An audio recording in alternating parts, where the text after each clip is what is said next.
Erenmegre koyuna bari yaran bana şacı hüccuda ziyalın mazur öteki ziyalkanın mazı mazur.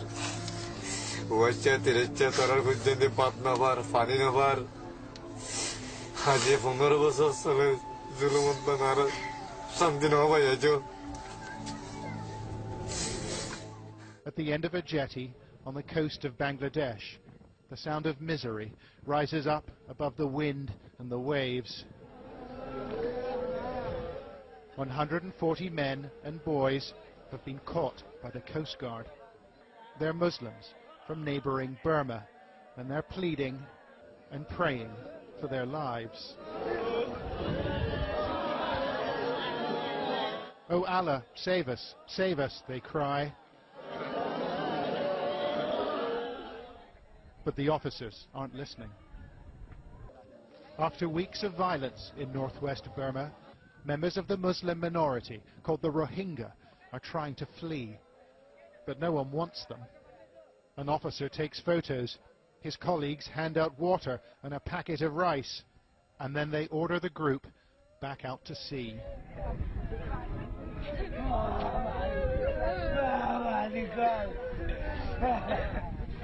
Their boats are leaking and they're badly overloaded. But it's not the voyage these men fear most. It's returning to Burma. "They'll kill me," says this man. An officer from the Coast Guard replies, "Allah will save you. Now go back." In Burma's Rakhine state, the fires have been burning for weeks. Homes have been razed and lives taken by hate-filled mobs. Ethnic Buddhists and the minority Muslims blame each other for the violence, but the facts are hard to come by. International NGOs have pulled their staff out, too dangerous, they say, while Burma's government won't let independent observers in. Right now, the situation we're looking at right now on the ground is it's very, very difficult to get an accurate picture of what's actually going on. Information is scarce, but our camera team found people willing to talk. Rohingya refugees who'd made the crossing to Bangladesh, avoiding army patrols and the Coast Guard too. Some are hiding in farmers' shacks, and others have been taken in by sympathetic locals. Our team spoke to one traumatized family not far from the coast. They told us they had suffered greatly in Burma. "My sisters, brothers and other relatives were burnt alive.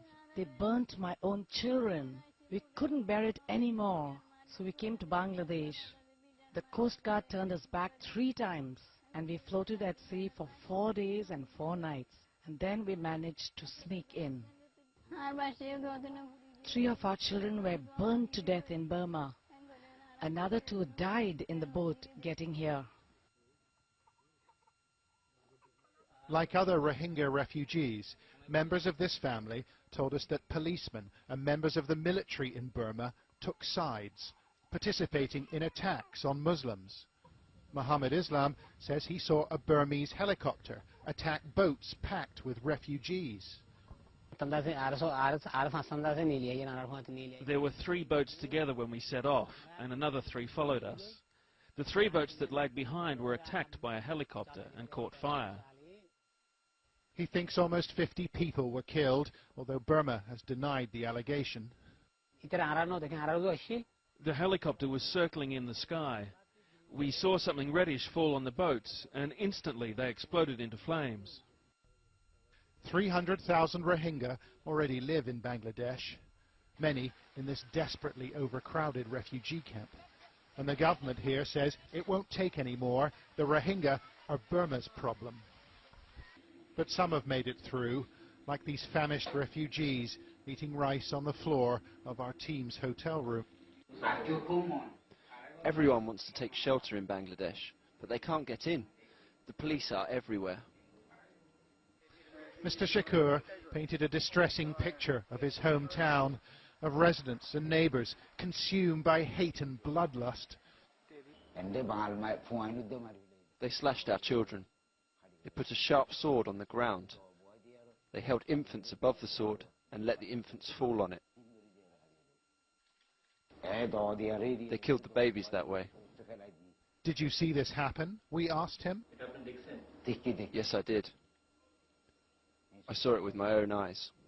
They are shocking allegations, but is anyone prepared to listen? Burma's opposition leader, Aung San Suu Kyi, was feted in Europe for her stand against the country's military leaders, but she chose not to speak up for the Rohingya last week. She said she didn't know whether they were Burmese. We don't know what happened to the men and the boys we filmed on the jetty in the Bangladeshi town of Teknaf. A local contact said 5 of the boats pushed back into the sea had disappeared by the next morning. But like much of the testimony we've heard, we've been unable to verify it. It's a catastrophe for a little-known group of people that nobody seems to want. Only dialogue and generosity and human decency will prevent further loss of life.